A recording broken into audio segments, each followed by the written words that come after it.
Sud Radio Midi, Christine Bouillot. Et avec vous et vos commentaires sur les réseaux sociaux et au 0826 300 300, on va évoquer maintenant cette partie d'entre nous qui devons retourner au bureau. Quelles sont les règles, le retour tous sur site? Est-ce possible avec la menace du variant Delta? On en parle avec notre invité Benoît Serre. Bonjour. Bonjour. Vice-président de l'Association nationale des DRH, des directeurs des ressources humaines et directeur associé au Boston Consulting Group. Non, j'ai changé. Je suis DRH de L'Oréal en France. Ah, très bien, oui, c'est important, effectivement, c'est important. Justement, comment ça se passe c'est quoi exactement la règle? Parce que, pour tout vous dire, quand on en discute avec des amis qui doivent retourner au travail, les vacances étant là, est-ce que le pass sanitaire est obligatoire, pas obligatoire? Quelles sont les sanctions possibles? Que peut l'employeur? Que doit faire le salarié?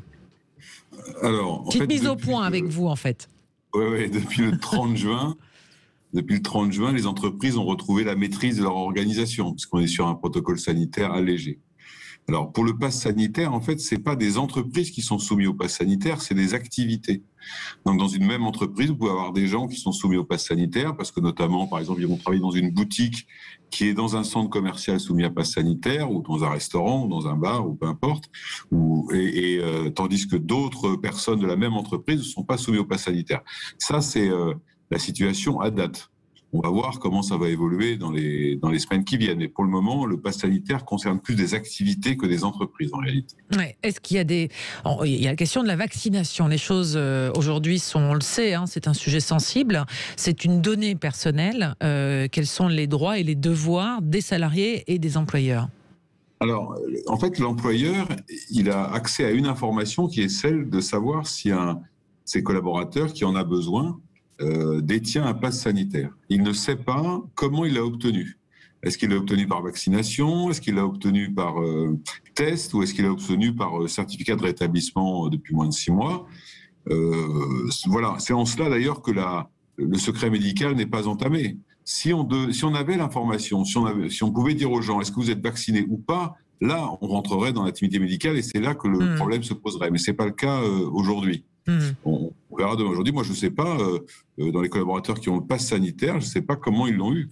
Je ne sais pas s'ils sont vaccinés ou pas, sauf s'ils me le disent, mais je n'ai pas le droit de leur demander. Voilà, c'est ce que j'allais vous poser la question. C'est une question qui reste totalement personnelle et privée, sur laquelle l'employeur n'a pas accès. Voilà. Autre question, enfin en tous les cas, clarification avec vous, je préfère ce mot-là, Benoît Serre, sur les sanctions éventuelles. Est-ce qu'il y en aura? Est-ce qu'il peut y en avoir, puisqu'il a été question lors des débats parlementaires, d'éventuelles sanctions pour les personnes qui ne présentaient pas un pass sanitaire?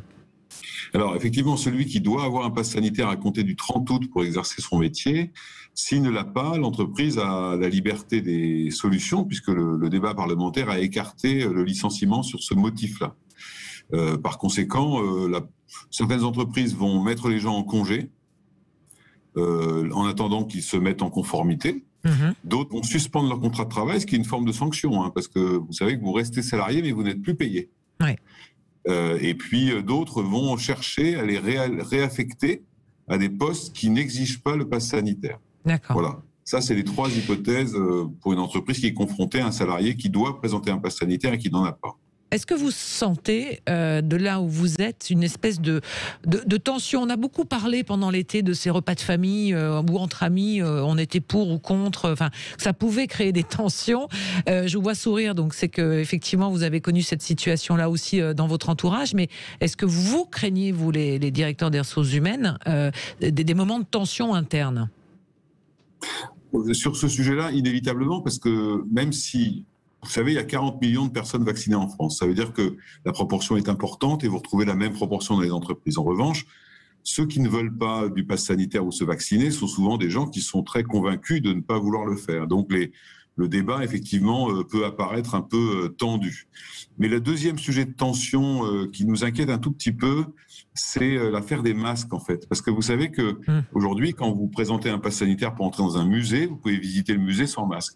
Ça veut dire que les gens se disent, en fait, comme je suis vacciné, j'ai pas besoin de mettre de masque. Sauf que dans les entreprises, ils doivent continuer à les mettre. Et je voudrais pas que demain, qu'il y ait des tensions entre les vaccinés et non vaccinés, les vaccinés accusant les non vaccinés de les forcer à porter un masque, en fait. Voilà, c'est plutôt ça le sujet de tension qui pourrait apparaître à mon avis, plutôt que le débat entre vaccinés et non vaccinés, qui existe mais qui n'est pas très présent dans les boîtes à ce stade. Qu'en est-il du télétravail, des règles internes aux entreprises? Est-ce que ça va rester la norme malgré tout? Oui, ça, je suis convaincu de ça. Après 1 an et demi de crise, et malheureusement, cette histoire n'est pas finie, maintenant, on ne reviendra pas en arrière. Vous savez que la France est un pays peu développé en télétravail, il l'est beaucoup aujourd'hui. Les salariés demandent le télétravail, et d'ailleurs, il y a eu plus de 20 000 accords de télétravail qui ont été passés dans l'année 2021 pour l'instaurer dans les entreprises. Donc ça, c'est sûr que maintenant, ça devient une alternative au travail qui est durable. Le problème, c'est que depuis 18 mois, en fait, c'est un peu du télétravail open bar, puisque c'était fixé par le gouvernement. Ça veut dire que les gens choisissaient quand ils venaient ou quand ils venaient pas. Mais dans les accords d'entreprise, c'est un peu plus contraignant quand même. Les gens doivent déclarer qu'ils sont en télétravail, parfois ils doivent recevoir l'accord de leur manager. Et c'est plutôt cette partie-là qui pose des difficultés. Les gens ont du mal à comprendre pourquoi c'est pas la liberté absolue de décider moi-même tout seul si je viens ou si je viens pas. Ouais. Le télétravail s'installe durablement, oui, c'est probable. Question dernière avec vous, Benoît Serre. Je crois qu'avec Elisabeth Borne, des discussions vont avoir lieu dans les prochains jours, justement, pour affiner cette reprise dans les bureaux, dans les entreprises. C'est ce qu'on entend dire, c'est-à-dire que le point d'inquiétude... vous n'êtes pas sûr, vous?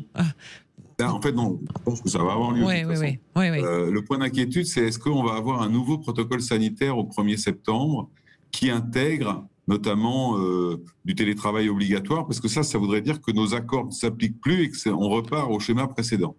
Donc on attend avec intérêt les discussions que la ministre aura avec les organisations syndicales sur ce sujet-là et sur la prise en charge des tests le jour où ils deviendront payants. Oui. Il y a un deuxième sujet, parce qu'au 15 octobre, ils deviennent payants, exactement, donc qui va payer? L'entreprise? Est-ce que c'est le salarié? On verra bien. Donc on attend ces discussions, on voudrait juste qu'elles se concluent assez vite, parce que l'an dernier, on avait eu un nouveau protocole sanitaire le 31 août pour le rendre applicable au 1er septembre. Donc c'est vrai que si on pouvait avoir un tout petit peu de marge de manœuvre, ce serait pas mal. Voilà, le message est lancé auprès de la ministre du Travail. Merci beaucoup Benoît Serre d'avoir été avec nous pour nous éclairer sur ce sujet de la reprise du travail. Vous êtes vice-président de l'Association nationale du DRH et directeur associé, c'est ça? Je me suis trompé, vous êtes chez L'Oréal maintenant. Voilà, c'est ça. Allez, merci beaucoup. Bonne rentrée, bonne reprise si c'est tout récent. En tous les cas, nous, on se retrouve demain, Marine, dès midi pour une nouvelle émission à 12-13 de l'été.